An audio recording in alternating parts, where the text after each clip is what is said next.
विद्यार्थियों नमस्ते। विगत अंक में हमने कृदंत प्रकरण से संबंधित जो सूत्र थे, कई सूत्रों की व्याख्या देखी थी और मैंने आपको ये कहा था कि जो हम सूत्रों की व्याख्या आज कर रहे हैं उनसे संबंधित उदाहरण हम आने वाले अंक में समझेंगे। तो आज हम जो सूत्र हमने विगत अंकों में समझे हैं उससे संबंधित उदाहरण समझते हुए हम उन सूत्रों को इन उदाहरणों में घटित करके सिद्ध करेंगे और इस प्रकार से हम उदाहरण भी समझेंगे और उन सूत्रों को जिनकी व्याख्या हमने विगत अंकों में समझी है उन सूत्रों को आज इन उदाहरणों के माध्यम से स्पष्ट करेंगे। आज हम सिद्धि कर रहे हैं कारकः। परीक्षा की दृष्टि से बहुत उपयोगी है और परीक्षा में पूछ ली जाती है इसकी सिद्धि, तो आप ध्यान से समझिए। कारकः कारकः की अगर सिद्धि आ जाती है परीक्षा में तो प्रक्रिया वही रहेगी जो अभी तक हम जिस प्रकार से करते आ रहे हैं। धातु प्रत्यय परश्चः सूत्र का अधिकार करके क्री धातु से णुल त्रचौ सूत्र से, णुल त्रचौ सूत्र हम पढ़ चुके हैं, णुल त्रचौ सूत्र से णुल प्रत्यय करेंगे।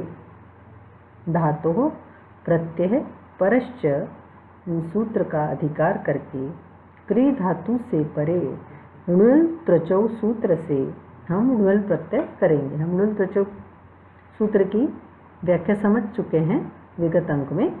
अब आज हम इस सूत्र को यहाँ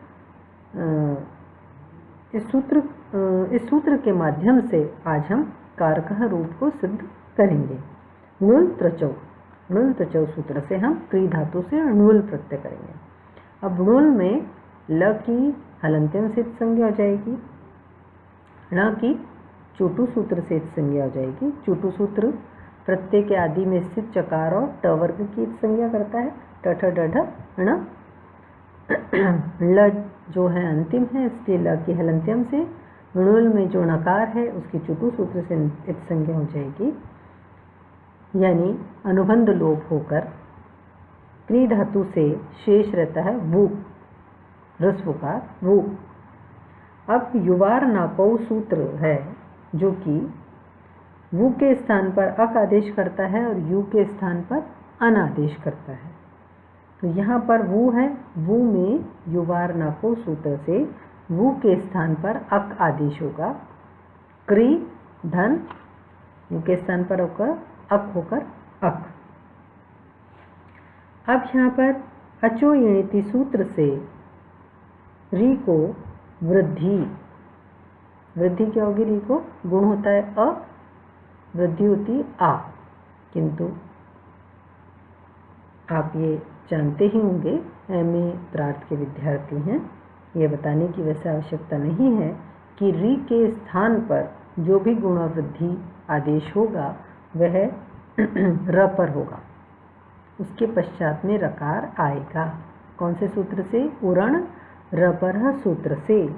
यहाँ पर हम जो री को वृद्धि आ करेंगे तो वृद्धि आ न होकर होगी आर, उरण रपर।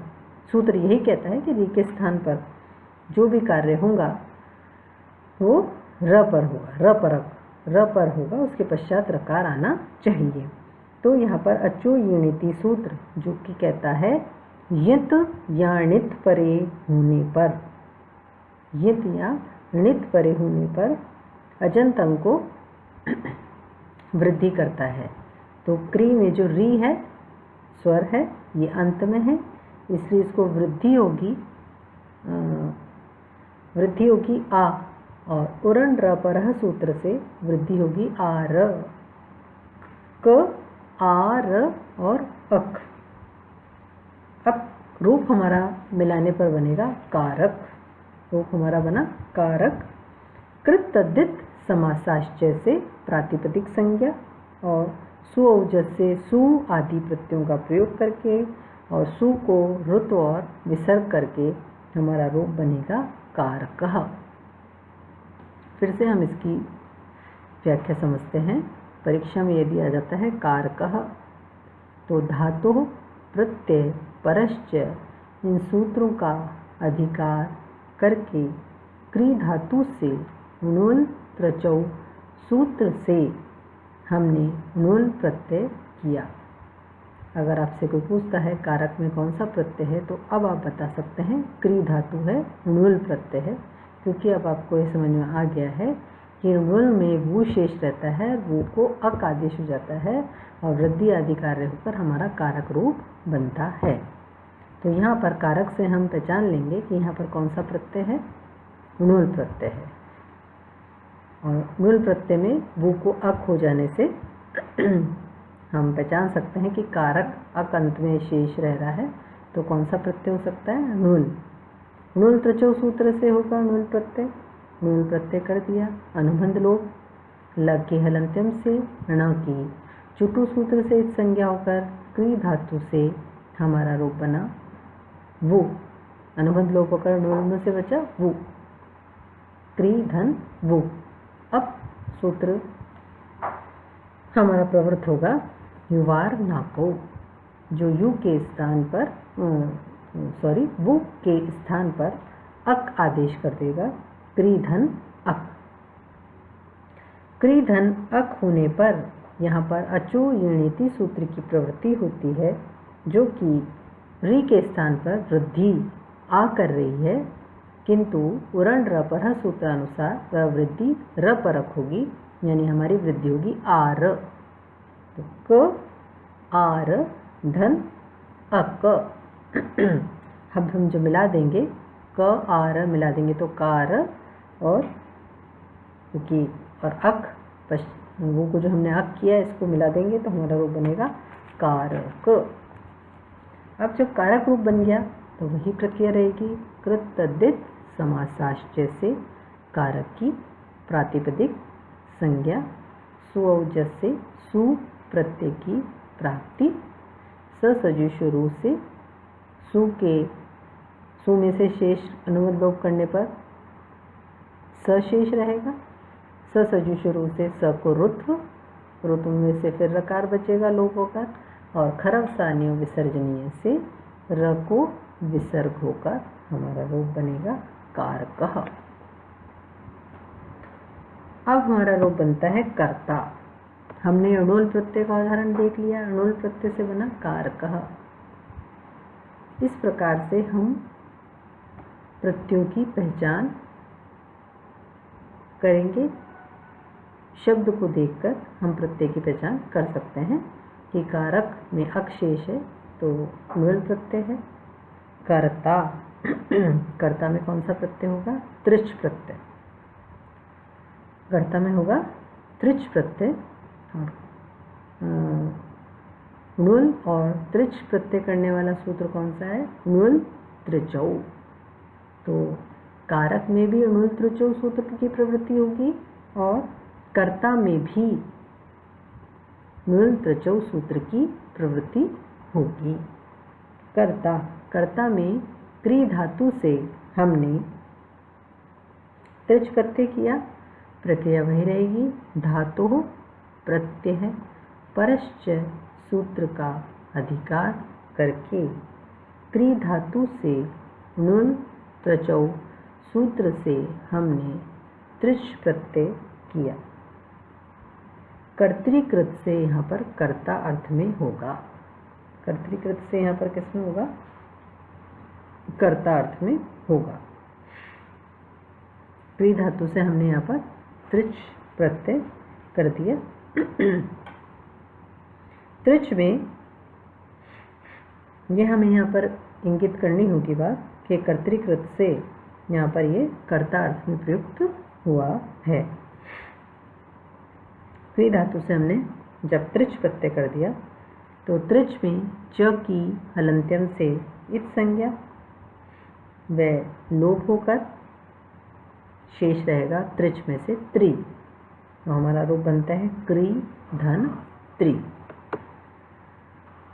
क्री धन त्रि जब रूप बन गया तो यहाँ पर अचो यणिति सूत्र की प्रवृत्ति नहीं हो सकती है, क्योंकि अचो यणिति सूत्र कहता है यित या णित परे होने पर ही वृद्धि आदेश होता है। तो यहाँ पर न तो यित परे है न णित परे है। गुणोल में ण की संज्ञा हुई थी, इसलिए णित परे था, इसलिए वहाँ अचो यणिति सूत्र की प्रवृत्ति हो सकती थी और इसीलिए हुई। किंतु यहाँ पर यित या णित परे नहीं है, इसलिए यहाँ पर अचो यणिति सूत्र की प्रवृत्ति नहीं होगी। हमारा रूप रहेगा क्री धन त्रि। अब आगे क्या कार्य करेंगे, तो आर्धातु का सेड वलादे सूत्र से, आर्धातु का सेड वलादे सूत्र से यहाँ पर इट का आगम होना चाहिए, किंतु एकाच उपदेशे अनुदात सूत्र से इट का निषेध हो जाएगा यहाँ पर।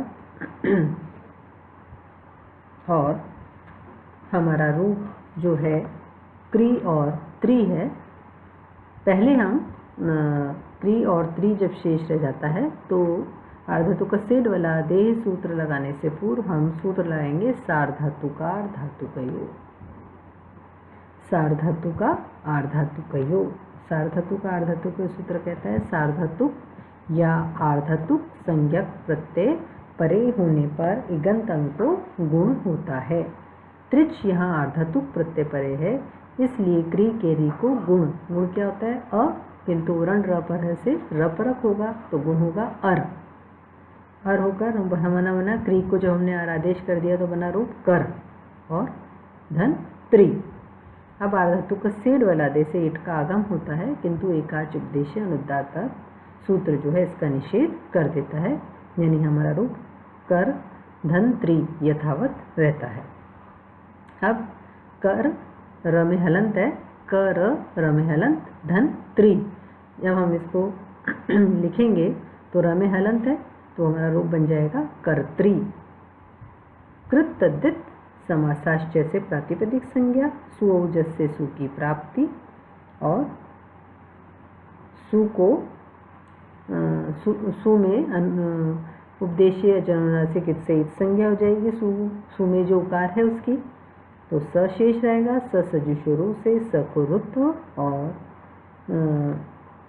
विसर्ग की प्राप्ति यहाँ पर नहीं होगी। यहाँ पर प्रक्रिया दूसरी रहेगी कि कर्त्री से हमने जब सु किया तो सु के में उ की उपदेश्य जनासिक से इत संज्ञा हो गई और हमारा रूप रहा कर्त्री धन स। जब यहाँ पर स सजुषुरु रुत्व विसर्ग आदि कार्य नहीं होंगे, सूत्र हमारा प्रयुक्त होगा विदुषणस पुरुदंस अनिहसाम च। विदुषणस पुरुदंस अनिहसाम च सूत्र से री को अनंग आदेश हो जाएगा।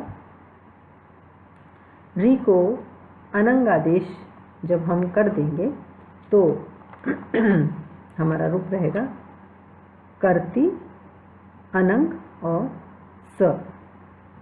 अनंग में से ग के हलंत्यम से संज्ञा हो जाएगी और अनशेष रहेगा। फिर अब त्रंत्रिज सूत्र से नकार की उपधा को दीर्घ होकर कर्ती अन और स ये शेष रहेगा। और जब अब त्रंत्रिज से नकार की उपधा को दीर्घ हो जाएगा तो हमारा रूप रहेगा कर्ती आन और स। तो हमारा रूप जब मिला देंगे तो बन जाएगा कर्तान और स। हलंग ज्ञापबुद्ध दीर्घा सुतिस से प्रथम हल से जो स है उस सु का जो स है उस सकार का लोप हो जाएगा और न लोप प्रातिपदिकांतस्य से कर्तान का जो न है उसका भी लोप होकर हमारा जो रूप है वो बनेगा कर्ता। तो कर्त्री से जो हमने सु लगाया है प्रथमा भक्ति एक वचन में और सु में से उद्देश्य जननासिक से उकित संज्ञा करके जो सकार शेष रहेगा, जहाँ पर हम वैसे सकुरुत और विसर्ग करके अभी तक जो सिद्धि देख रहे थे उसमें सकुरुत और विसर्ग कार्य किया है। यहाँ थोड़ी हमारी प्रक्रिया भिन्न रहेगी, जैसे कि हमने अभी देखी है। ये भिन्न प्रक्रिया होकर हमारा रूप बनेगा कर्ता। तो ये जो कर्त्री शब्द बनाने के बाद हमने जब प्रथम विभक्ति एकवचन में सु प्रत्यय लगाया, उसके आगे की जो प्रक्रिया हम पुनः उस आगे के प्रक्रिया को एक बार अगले अंक में फिर से अच्छी प्रकार से समझेंगे। धन्यवाद।